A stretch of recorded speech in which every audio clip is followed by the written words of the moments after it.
오늘은 빌립보서 1장에 있는 말씀을 중심으로 생각날 때마다 기도해 주는 성도라는 제목으로 말씀을 드리고자 합니다. 한번 따라서 해보시죠.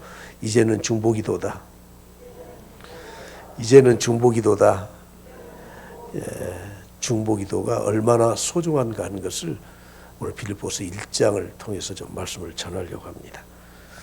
비타민 C 박사로 알려진 이왕재 박사의 CBS에서 새롭게 하소서 하는 프로그램에 출연했던 동영상을 보면 자신은 교회 장로로서 마지막 앞에 뭐 여러 가지 자기 인생에 대한 경험 또 비타민에 대한 연구 이런 것도 말씀하시지만 뒷부분 한 10분 정도 마지막 부분에 가보면 중보기도 했던 것에 대해서 간증을 하는 것을 들어볼 수 있습니다. 여러분 가정에 오늘 제가 오후에 다 이 동영상을 보내드리려고 합니다. 그 내용을 보면 중보기도 수첩이 있는데 약 500명의 리스트가 있다고 합니다. 그러면서 새벽마다 1시간 정도를 그 리스트를 보고 기도를 한다고 합니다. 의사이기 때문에 아주 긴급한 환자들이 있으면 항상 맨 위에 기도를 하고 그 환자가 이제 치료되면 다른 사람으로 바꾸고 그리고 오랫동안 기도했던 분들은 20년이 넘는 성도들까지 기도를 한다고 합니다. 미국에 잠깐 몇 년 동안 머물렀을 때 그때 한 구역에서 신앙생활을 했던 분들 가운데 그분들의 기도 제목을 놓고 지금도 20년이 넘도록 기도를 하고 있다니까 참 대단한 것 같습니다. 여러분 중보기도가 얼마나 소중한지 우리는 다시 한번 생각해 보면서 중보기도하는 교회는 부흥하게 돼 있고 중보기도하는 당사자인 이 중보기도자 또 영원히 살 뿐만 아니라 중보기도의 대상으로 삼고 있는 성도들까지도 우리의 중보기도로 우리의 영혼과 우리의 삶의 풍성함을 누리게 된다는 것을 잊지 마시고 오늘 이 말씀을 좀 보았으면 합니다. 오늘 바울사도는 3절 말씀에 내가 너희를 생각할 때마다 이렇게 말씀합니다. 빌립보 교인들이 항상 생각이 났다는 거예요. 생각이. 우리가 산다는 것은 생각나는 사람이 있다는 겁니다.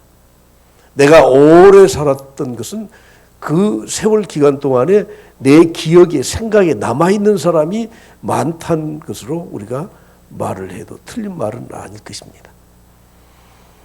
요즘 노인 인구가 급증을 하지 않습니까? 100세 시대가 되었다고 합니다. 그런데 오래 사는 건 좋지만 65세 이상 된 어르신들 가운데 10%가 치매의 질병을 앓고 있다는 거예요. 나이가 많을수록 치매에 걸릴 확률이 더 많아지는 거예요. 치매 증상의 첫 번째가 무엇인 줄 압니까? 분별력이 없어져요. 그걸 진압력이라고 하는데 내가 지금 어디에 있는지 장소에 대해서도 또 지금 몇 월 며칠인지 날짜에 대해서도 지금 여름인지 겨울인지 다 상황을 판단을 못해요.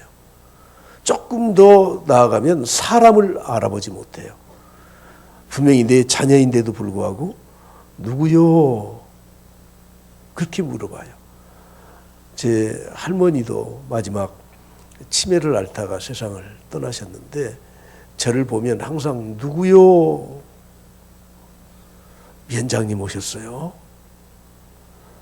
제 손친도 파킨슨 질병과 또 치매 질병을 앓다가 세상을 떠나셨는데 저에게 항상 그러셔요.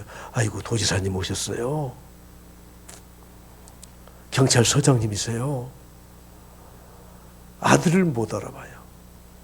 그런데 나중에 치매가 깊어지면 자기 자신도 누군지 몰라요. 그래 더 문제가 무엇인 줄 압니까? 하나님을 잊어버리더라고. 그렇게 믿음이 좋고 직분을 가졌던 분들이 치매가 너무너무 깊어지면 하나님도 잊어버려. 그래서 우리가 연세 드신 분들은 자주 찾아가서 하나님을 알려줘야 돼. 손을 붙들고 기도를 해드려야 돼요. 마지막 세상을 떠날 때까지 천국에 대한 소망을 가지고 살아갈 수 있도록 하나님이 잊어버리지 않도록 기도해 줘야 될 사명이 우리에게 있다는 것입니다. 여러분, 내가 살았다고 하지만 내 기억에서 생각나는 사람들이 몇 사람이나 됩니까? 바울사도는 항상 빌립보 교인들을 잊지를 못했습니다. 여러분, 오늘 우리들이 세상을 살아가면서 교제한다고 하지만 정말 우리가 내 마음과 생각으로 깊이 있게 교제하는 사람이 몇 사람이나 됩니까? 인간관계는 만남을 통해서 관계가 형성이 되지 않습니까? 그런데 요즘처럼 코로나19 때문에 사회적 거리두기, 그래서 만나는 걸 꺼려해요. 잠깐 볼 일이 있어 만나더라도 빨리빨리 그냥 악수 안고 그냥 집에 돌아가요. 그런데 우리가 얼굴과 얼굴을 대해서 만나지 못하지만 생각과 마음으로 만나는 사람들이 있어야 되는 거예요.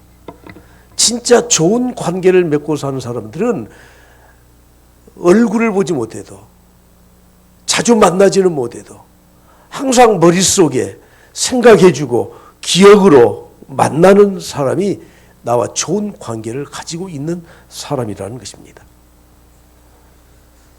오랫동안 자녀와 헤어져 있지만 잠자리에 누울 때 생각이 나요. 아, 내 아들, 내 딸이 지금 잘 있겠는지.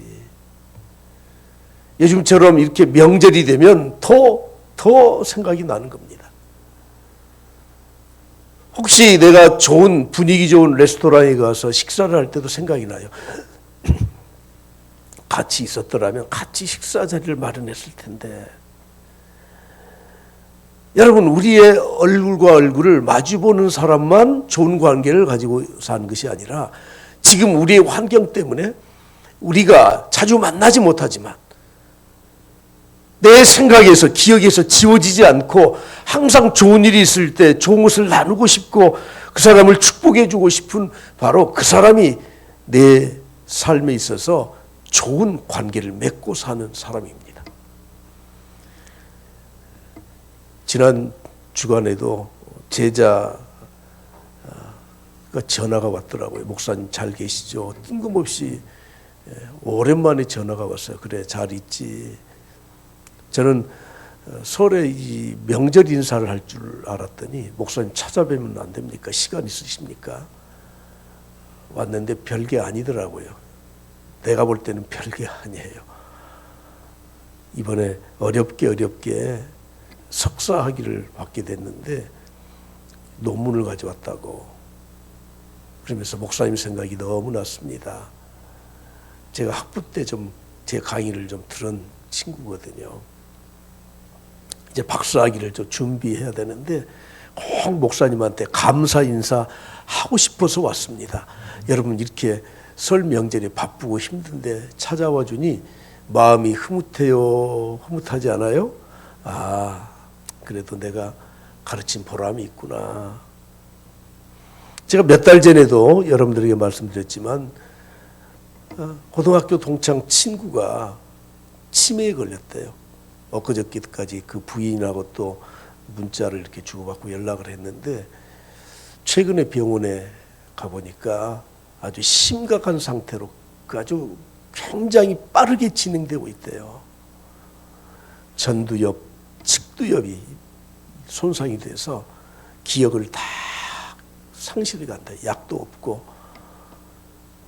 근데 그 친구가 몇 달 전부터 제 이름을 잘 때마다 부른대요. 내 이름을 그냥 외치면서 부른대요. 그래 하도 이 부인이 도대체 뭐 하는 사람이길래 밤마다 내 이름을 부르는지 궁금해서 어떻게 찾아서 모시고 왔더라고요. 여러분들이 만나지는 못하지만 지금 헤어진 지가 십수년이 되었지만 생각나는 사람이 누굽니까? 그래서 자꾸 생각하면서 그 사람과 생각으로, 기억으로 교제하는 사람이 누구입니까? 맛있는 음식을 먹는데 돌아가신 아버지가 자주 먹던 음식이에요. 효자들은 그때 생각나는 거예요. 내 아버지가 조금 더 살아계셨더라면 이 음식을 같이 먹었을 텐데. 다음에는 우리 어머니 꼭 모시고 이 자리에 와서 같이 식사했으면 좋겠다. 여러분, 마음과 생각으로, 기억으로 만나주는 사람이 진정 내 인생에 있어서 좋은 관계를 맺고 사는 사람이라고 하는 것입니다. 요즘은 외부 환경 때문에 사람들이 얼굴 보기가 참 힘듭니다. 그래서 단절된 상황 속에서 살아가고 있습니다.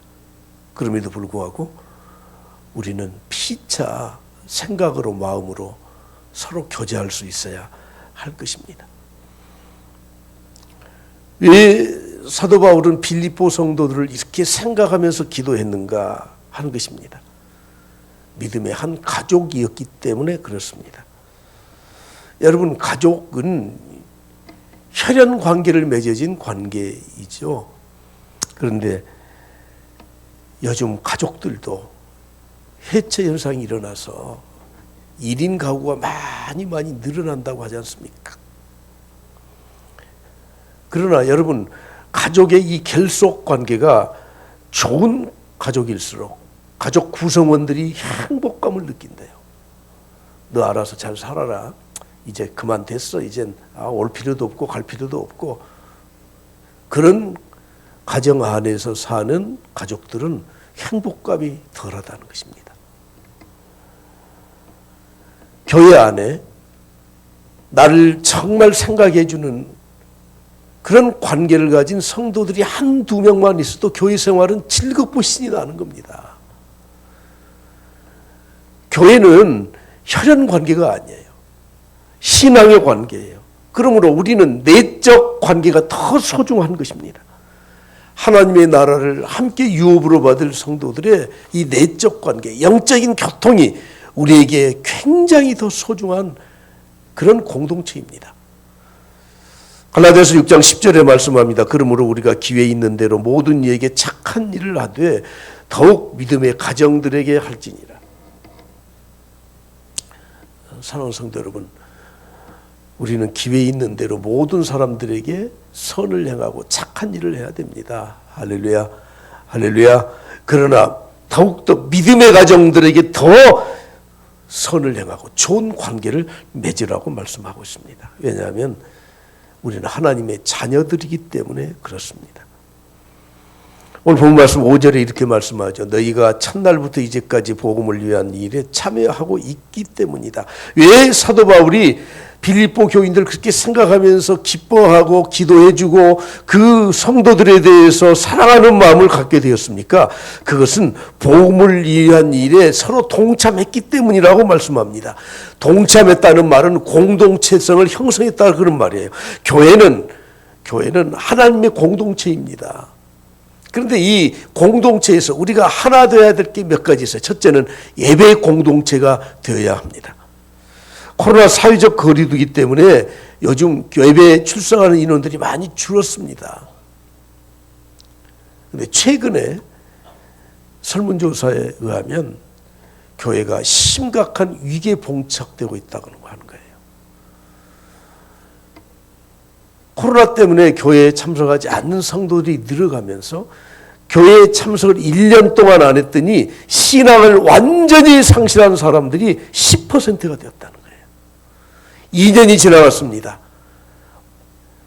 교회를 떠나서 신앙생활을 올바르게 하지 않으면, 예배에 참석하지 않으면 아예 처음부터 믿음을 다 저버린 성도들이 이제 20%가 되었다는 거예요. 금년이 3년째입니다. 코로나가 아무리 빨리 끝나도 내년 여름쯤, 2023년 여름쯤 가야 끝날지 안 끝날지 가봐야 안다는 거예요. 4년째예요, 4년째.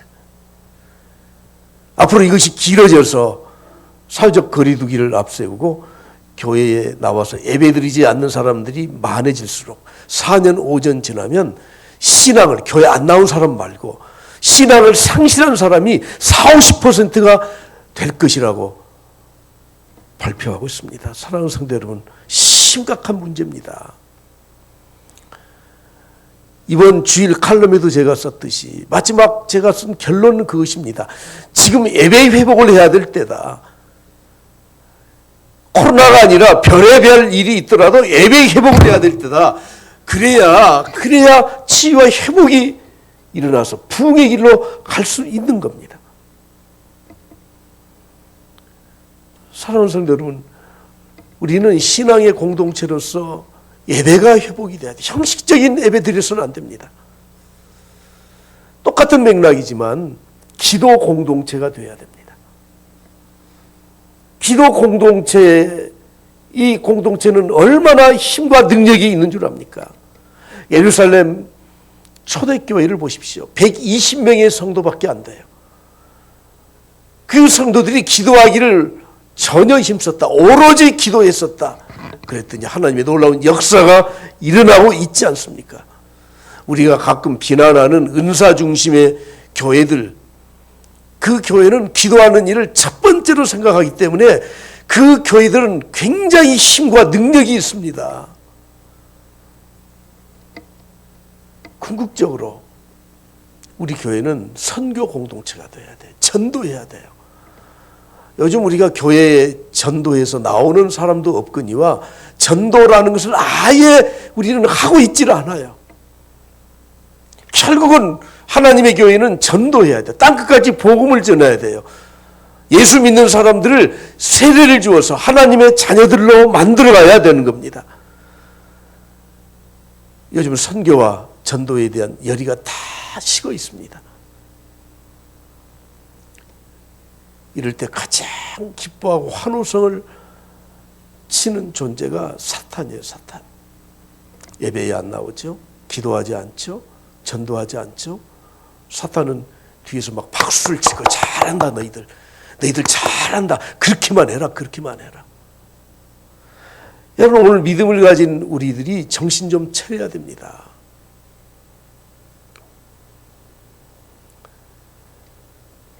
그러나 이것보다 더 중요한 게 있습니다. 그것은 사랑의 공동체가 되는 겁니다. 말세가 되면 사람들이 사랑이 식어져요. 기근이 오고 전쟁이 일어나고 힘들고 어려지면 자기 자신도 지탱하기가 어렵기 때문에 다른 사람을 돌아볼 마음의 여유가 없어. 그래서 이기적이 돼요. 나 혼자 살자. 그럼에도 불구하고 우리는 사랑의 공동체가 되어야 돼요. 마게도냐 교회에 대해서 이렇게 소개하고 있죠. 고린도후서 8장 2절에 보면 환난의 많은 시련 가운데 사도 바울이 고린도후서를 읽을 때 그때 당시 세계라고 하는 것은 이스라엘의 팔레스타인 지역과 그리고 소아시아인 터키 지역과 그리고 마게도냐 지역인 그리스 지역 그 정도예요. 넓게 보면 그때 그런 지역에 모든 세계에 환란이 와서 기근이 닥쳤어요. 마게도냐 지역의 성도들도 마찬가지예요. 환란에 많은 시련이 그들에게 있었습니다. 그러나 그들에게 넘치는 기쁨이 있었습니다. 하나님을 사랑하는 그 열정이 있었다는 거예요. 그 다음에 뭐라고 말씀합니까? 극심한 가난, 오히려 가난해지니까 어려워지니까 힘들어지니까 힘든 사람들을 생각하게 되는 거예요. 그래서 풍성한 연보를 넘치도록 했다고 말씀하고 있습니다. 사랑하는 성도 여러분, 어려우면 어려울수록 교회는 사랑의 공동체가 돼야 돼요.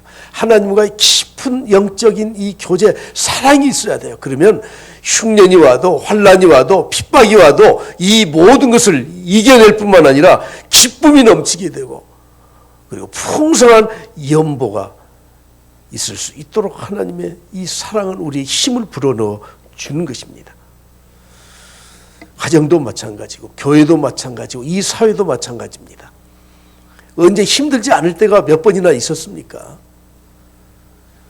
그런데 가정이 지탱되는 가장 핵심은 그 가족 구성원들이 서로 결속력을 가지고 사랑할 때 가정이 굳게 서 가게 되는 겁니다. 교회도 마찬가지입니다. 나라도 마찬가지입니다. 회사도 마찬가지입니다. 사업장에 어려움이 있게 될 때가 언제입니까? 월급 못 줄 때예요. 수입이 없을 때 회사는 해체돼요. 해체돼. 그러나 다시 일어나는 회사가 있더라고요.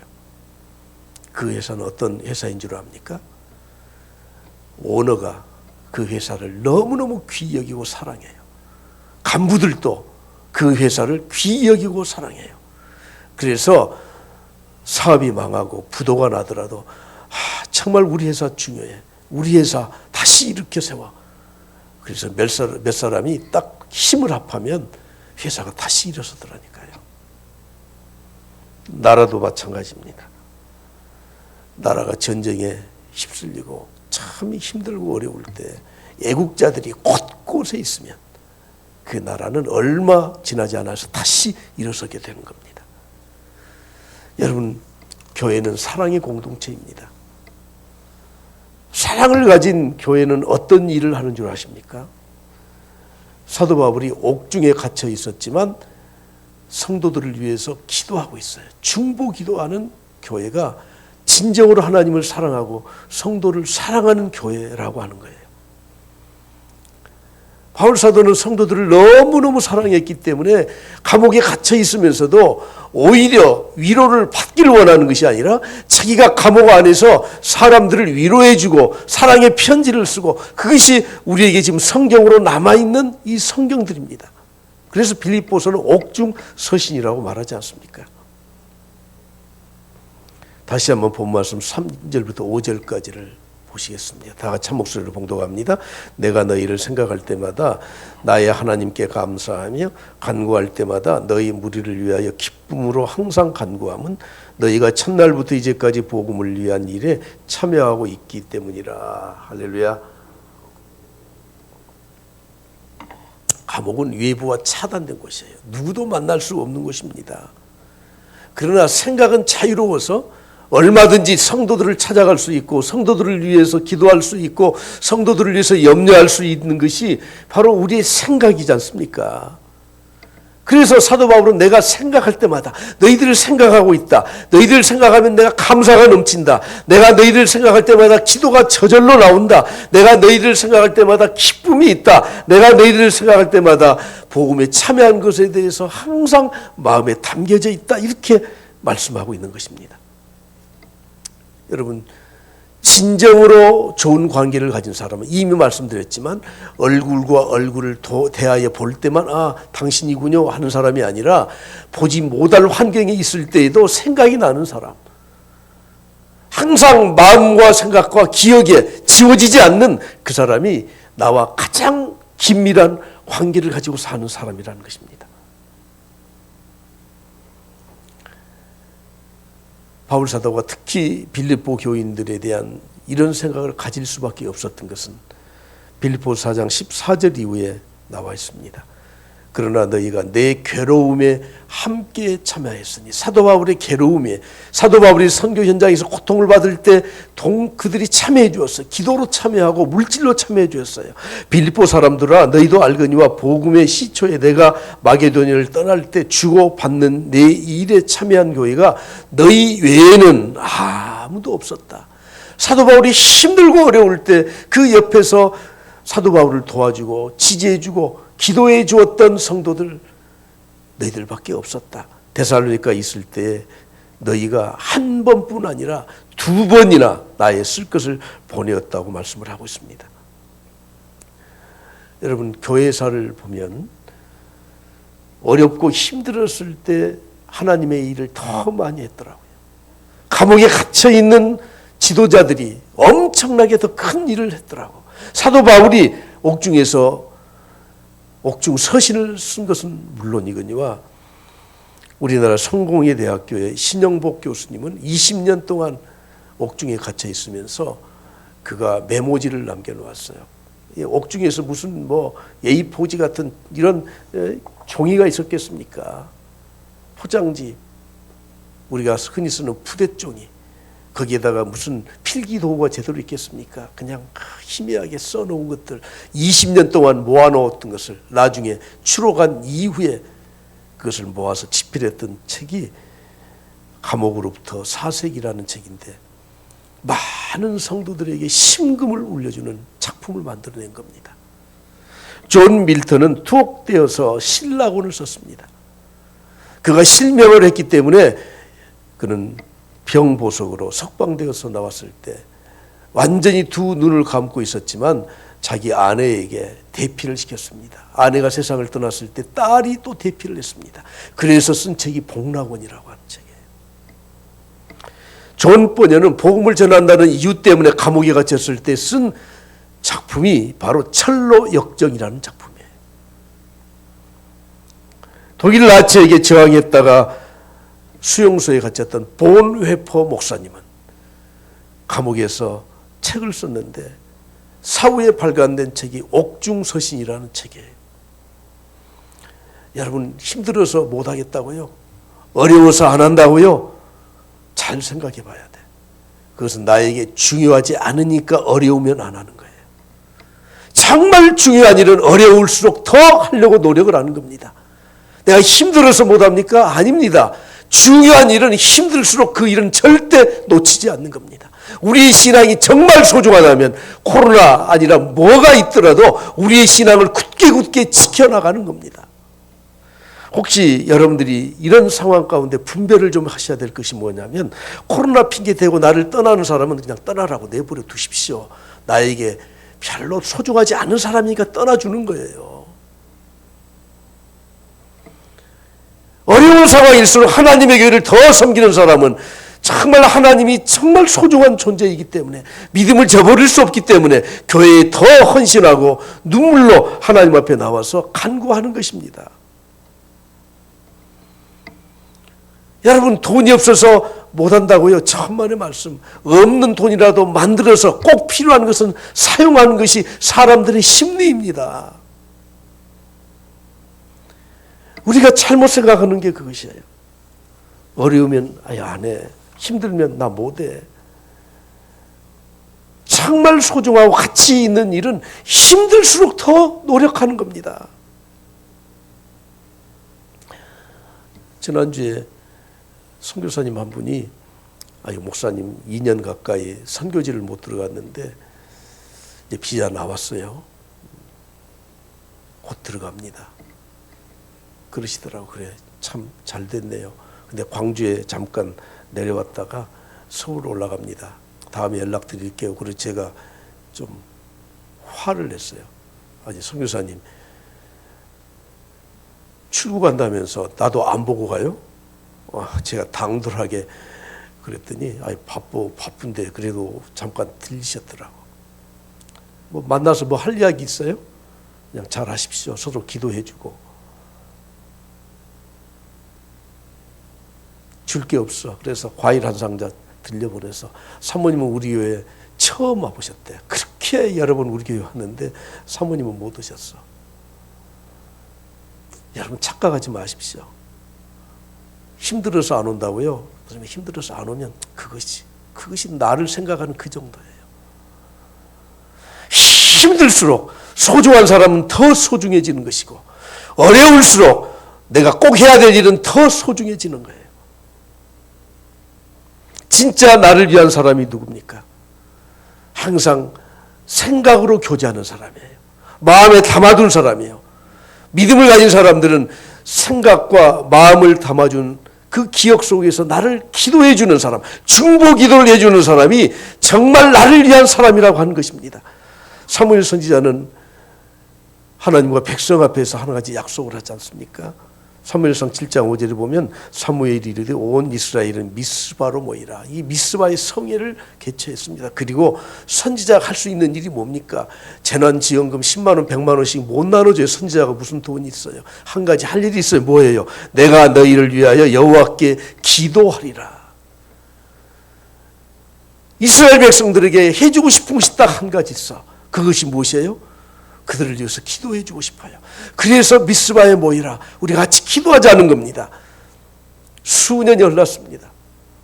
사울이 하나님의 말씀에 불순종하고 나라가 엉망이 되었을 때 사무엘 선지자는 다시 한번 사무엘상 12장 23절에 말씀하죠. 다 같이 보겠습니다. 나는 너희를 위하여 기도하기를 쉬는 죄를, 다 같이 다시 한번 시작. 나는 너희를 위하여 기도하기를 쉬는 죄를 여호와 앞에 결단코 범하지 아니하고 백성들을 위해서 기도를 쉬는 것은, 그들을 위해서 중보 기도하지 않는 것은 사무엘 선지자가 하나님 앞에 중대한 죄를 짓는 것이라고 선포하고 있습니다. 여러분, 힘들고 어려워서 우리가 할 수 있는 일 못할 경우가 있습니다. 그러나 우리가 꼭 해야 될 일이 있습니다. 내 마음에 담아둔 사람들, 진심으로 영적으로 그들을 돕고 싶은 사람들을 위해서 은혜의 보좌 앞에, 주의 제단 앞에 나와서 중보 기도를 실어서 그 자리를 지키면서 기도해야 되는 거예요. 이것이 설 명절을 당해서 제가 여러분들에게 꼭 드리고 싶은 메시지입니다. 마땅히 기도해 주어야 될 사람들을 기도하는 것은 우리의 사명 아닙니까? 내 가족들, 내 자녀들, 여러분 포기하지 말고 기도하시기 바랍니다. 중보 기도가 무엇입니까? 하나님 앞에 나아가서 하나님 앞을 가로막는 거예요. 하나님 안 됩니다.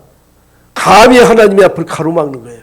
아브라함이 소돔과 고모라 성이 멸망당할 것에 대해서 소식을 듣고 하나님 앞을 가로막았습니다. 하나님 안 됩니다. 안 돼. 어떻게 소돔 고모라 성, 저 성을 저렇게 멸망시키려고 합니까? 의인 50명이 있으면 어떻게 하시겠습니까? 가로막았던 거예요. 중보기도는 하나님 앞을 가로막는 겁니다. 하나님 유예시켜 주십시오. 내가 책임지겠습니다. 내가 알아보겠습니다. 내가 꼭 전도해서 데려오겠습니다. 여러분, 중보기도는 너무너무 소중한 것인 줄 아십니까? 우리의 특권이라고 하는 것입니다. 요즘 나라가 참 혼란에 빠져 있습니다. 누구 말이 옳은지, 저것이 정말인지 참말인지 참 구별하기가 힘들어요.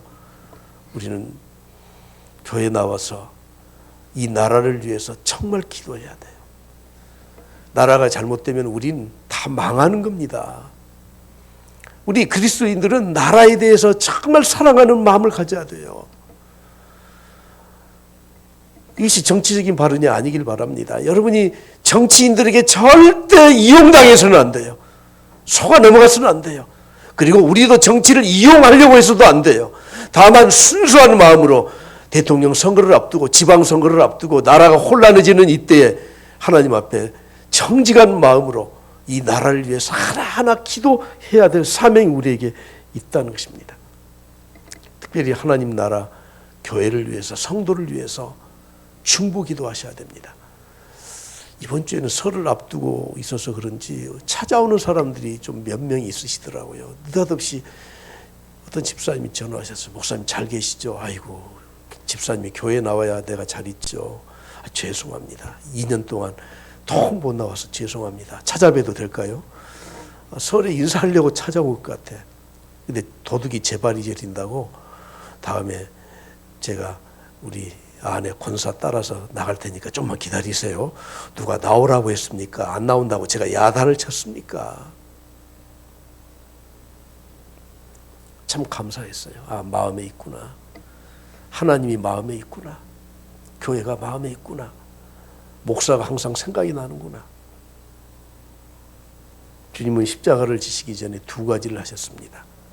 첫째는 감람산 강화를 통해서 그들에게 말씀을 가르치셨고, 그 요한복음 17장에 제자들과 교회를 위해서 중보 기도하셨습니다.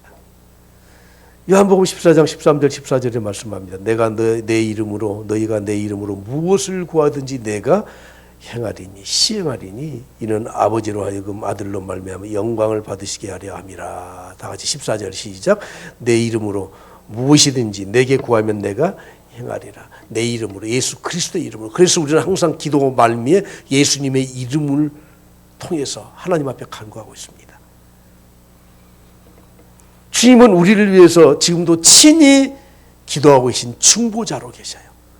로마서 8장에 말씀합니다. 누가 정죄하려 죽으실 뿐 아니라 다시 살아나신 이는 그리스도 예수시니 그는 하나님 우편에 계신 자요. 다 같이 시작. 우리를 위하여 간구하시는 자예요. 주님은 중보 기도하고 계시는 분이에요. 주님은 베드로를 위해서 기도하셨다고 말씀합니다. 시몬아 시몬아 보라 사단이 너를 밀가부르듯 하려고 요구하였으나 그러나 내가 너를 위하여 내 믿음이 떨어지지 않기를 기도하였노니 너는 돌이킬 후에 내 형제를 굳게 하라. 너도 중보 기도해라. 이렇게 사명을 주셨습니다. 베드로가 예수님을 모른다고 3번이나 부인하고서도 회개하고 돌아왔던 것은 주님이 그를 위해서 기도하셨기 때문에 그런 것입니다. 순교를 당하던 스데반 집사님, 하늘을 우러러 보았습니다. 주님이 하나님 보좌 우편에 서신 것을 보았습니다. 스데반이 성령이 충만하여 하늘을 우러러 주목하여 하나님의 영광과 및 예수께서 하나님 우편에 서신 것을 보았습니다. 스데반 집사님이 순교를 당하는 그 광경을 주님은 지켜보고 계셨다고 하는 거예요. 사랑하는 성도 여러분, 생각날 때마다 기도해 주는 성도들이 있길 바랍니다. 바로 중보기도예요. 이게 사명이에요. 힘들고 어려울수록 우리는 중보기도를 해야 돼요. 다시 한번 따라서 하시고 마치겠습니다. 이제는 중보기도다.